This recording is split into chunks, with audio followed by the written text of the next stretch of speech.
अस्सलाम वालेकुम।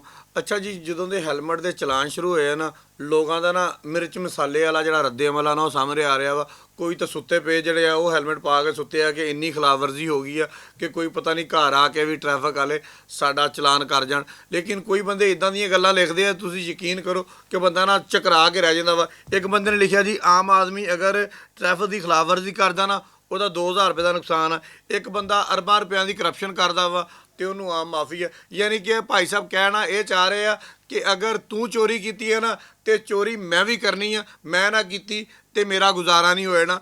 ਹੁਣ ਜਨਾਬੇ ਵਾਲੀ ਮੈਂ ਸਿਰਫ ਤੁਹਾਨੂੰ ਦੱਸਣਾ ਚਾਹੁੰਦਾ ਵਾਂ ਕਿ ਕਾਨੂੰਨ ਸਾਰਿਆਂ ਵਾਸਤੇ ਨਾ ਬਰਾਬਰ ਹੋਇਆ ਪਿਆ ਵਾ। ਪਹਿਲੇ ਨਹੀਂ ਹੈ ਸੀਗਾ। ਮੈਂ ਪਹਿਲੇ ਦੀ ਗੱਲ ਵੀ ਤੁਹਾਨੂੰ ਦੱਸ ਦਿੰਦਾ ਵਾਂ। ਅਗਰ ਕੋਈ ਪੁਲਿਸ ਅਹਿਲਕਾਰ ਸੀਗਾ, ਅਗਰ ਕੋਈ ਟ੍ਰੈਫਿਕ ਵਾਰਡਨ ਸੀਗਾ, ਅਗਰ ਕੋਈ ਡੋਲਫਨ ਵਾਲਾ ਸੀਗਾ, ਅਗਰ ਕੋਈ ਸਰਕਾਰੀ ਮੁਲਾਜ਼ਮ ਸੀਗਾ, ਉਹ ਆਪਣੇ ਆਪ ਨੂੰ ਆਪਣਾ ਅਹੁਦਾ ਦੱਸ ਕੇ ਬਚ ਜਾਂਦਾ ਸੀਗਾ। ਹੁਣ ਜਿਹੜੀ ਤੁਹਾਨੂੰ ਮੈਂ ਗੱਲ ਦੱਸਣ ਲੱਗਾ ਵਾਂ, ਇਹ ਇੱਕ ਪੁਲਿਸ ਦੀ ਰਪੜ ਮੇਰੇ ਕੋਲ ਆ।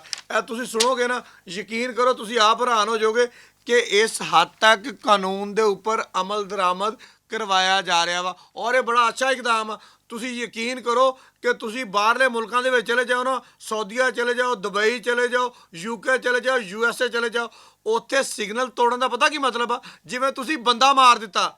ਉੱਥੇ ਵਨ ਵੇ ਦੀ ਖਿਲਾਫਵਰਜ਼ੀ ਕਰਨ ਦਾ ਪਤਾ ਕੀ ਮਤਲਬ ਆ? ਜਿਵੇਂ ਤੁਸੀਂ ਬੰਦਾ ਮਾਰ ਦਿੱਤਾ। ਯਾਨੀ ਕਿ ਉਹ 302 ਦੇ ਬਰਾਬਰ ਉੱਥੇ ਆ ਤੇ ਇੰਨੇ ਵੱਡੇ ਵੱਡੇ ਜੁਰਮਾਨੇ ਆ। ਤੇ ਅਸੀਂ ਜਨਾਬੇ ਲਈ 2000 ਜੁਰਮਾਨਾ ਭਰ ਕੇ ਫਿਰ ਹੈਲਮਟ ਲੈਣ ਜਾ ਰਹੇ। ਮੈਂ ਤਾਂ ਇਹ ਗੱਲ ਕਰਦਾ ਵਾਂ, ਤੁਸੀਂ ਅੱਜ ਹੀ ਹੈਲਮਟ ਲਿਆਓ, ਤੁਸੀਂ ਅੱਜ ਹੀ ਕਾਨੂੰਨ ਦੀ ਪਾਬੰਦੀ ਕਰੋ।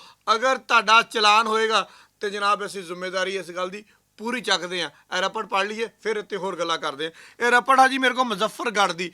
ਥਾਣੇ ਦੇ ਵਿੱਚ 2 ਮੋਟਰਸਾਈਕਲਾਂ ਖਲੋਤੀਆਂ ਹੋਈਆਂ।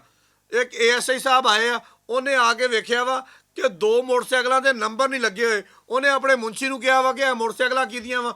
ਉਹਨੇ ਕਿਹਾ ਜੀ ਇੱਕ ਫਲਾਂ ਹਵਾਲਦਾਰ ਸਾਹਿਬ ਦੀ ਆ, ਇੱਕ ਫਲਾਂ ਹਵਾਲਦਾਰ ਦੀ ਆ। ਹਵਾਲਦਾਰਾਂ ਦੇ ਨਾਮ ਵੀ ਦੱਸ ਦਈਏ ਤਾਂ ਕਿ ਬਹਾਮ ਨਾ ਰਵੇ। ਇੱਕ ਦਾ ਨਾਮ ਹੈ ਜੀ ਇਸ਼ਫਾਕ, ਦੂਸਰੇ ਦਾ ਨਾਮ ਹੈ ਜੀ ਜ਼ਫਰ ਇਕਬਾਲ। ਇਹ ਮੁਜ਼ੱਫਰਗੜ੍ਹ ਥਾਣੇ ਦੇ ਵਿੱਚ ਤਾਇਨਾਤ ਨੇ। ਉਹਨੇ ਥਾਣੇਦਾਰ ਨੇ ਕਿਹਾ ਇਹਨਾਂ ਦੋਨਾਂ ਮੋਟਰਸਾਈਕਲਾਂ ਨੂੰ 550 ਦੇ ਵਿੱਚ ਬੰਦ ਕਰੋ, ਸਵੇਰੇ ਜਾ ਕੇ ਅਦਾਲਤੋਂ ਲੈਣ, ਨਾਲੇ ਨੰਬਰ ਲਵਾਉਣ। ਕਾਨੂੰਨ ਤੇ ਅਮਲ ਦਰਾਮਦ ਕਰਾਉਣ ਵਾਸਤੇ ਪੁਲਿਸ ਅਹਿਲਕਾਰ ਨੇ ਥਾਣੇ ਦੇ ਵਿੱਚ ਖਲੋਤੀਆਂ ਹੋਈਆਂ ਆਪਣੇ ਪੇਟੀ ਪੰਦ ਭਾਈਆਂ ਦੀਆਂ 2 ਮੋਟਰਸਾਈਕਲਾਂ ਬੰਦ ਕਰ ਦਿੱਤੀਆਂ, ਉਹਨਾਂ ਦਾ ਚਲਾਨ ਕਰ ਦਿੱਤਾ। ਹੁਣ ਉਹ ਅਦਾਲਤ 'ਚ ਲੱਭਣੀਆਂ।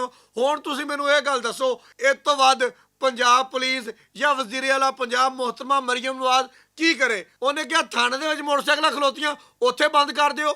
ਰੋਡ ਦੇ ਉੱਪਰ ਫਿਰਦੀ ਪਈ ਹੈ ਨੰਬਰ ਪਲੇਟ ਤੋਂ ਬਗੈਰ, ਉੱਥੇ ਬੰਦ ਕਰ ਦਿਓ।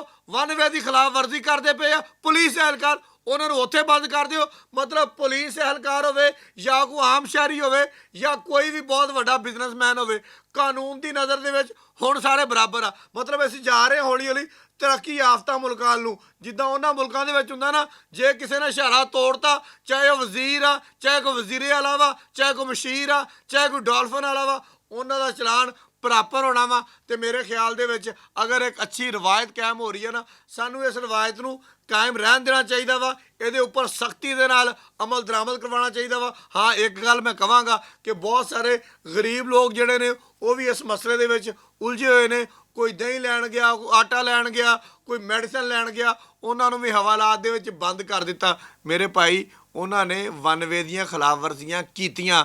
ਅਗਰ ਉਹ ਵਨ ਵੇ ਦੀਆਂ ਖਿਲਾਫ ਵਰਜ਼ੀਆਂ ਨਾ ਕਰਦੇ ਤੇ ਉਹ ਕਦੀ ਜੇਲ੍ਹ 'ਚ ਨਾ ਹੁੰਦੇ। ਲਿਹਾਜ਼ਾ ਮੇਰੀ ਗੁਜ਼ਾਰਿਸ਼ ਇਹ ਆ ਕਿ ਅਗਰ ਦਹੀਂ ਲੈਣ ਜਾਣੀ ਆ ਤਾਂ U ਟਰਨ ਤੋਂ ਘੁੰਮ ਕੇ ਆਓ, ਫਿਰ ਦਹੀਂ ਲੈ ਕੇ ਆਓ। ਇਹ ਨਾ ਦਹੀਂ ਤੁਹਾਡੇ ਹੱਥ ਦੇ ਵਿੱਚ ਹੋਵੇ ਤੇ ਉੱਥੇ ਲੱਸੀ ਬਣ ਜਾਵੇ ਤੇ ਤੁਸੀਂ ਸਾਰੀ ਰਾਤ ਹਵਾਲਾਤ ਕੱਢ ਦਿਓ, ਮਗਰਲੇ ਡੀਕਦੇ ਰਹਿਣ ਕਿ ਸਾਡੇ ਨਿਆਣੇ ਕਿੱਥੇ ਗਏ ਆ। ਕਾਨੂੰਨ ਤੇ ਅਮਲ ਦਰਾਮਦ ਸਾਰਿਆਂ ਵਾਸਤੇ ਉੱਦਾਂ ਹੀ ਆ ਜਿੱਦਾਂ ਮੇਰੇ ਤੇ ਤੁਹਾਡੇ ਵਾਸਤੇ ਆ। ਬਹੁਤ ਸ਼ੁਕਰੀਆ।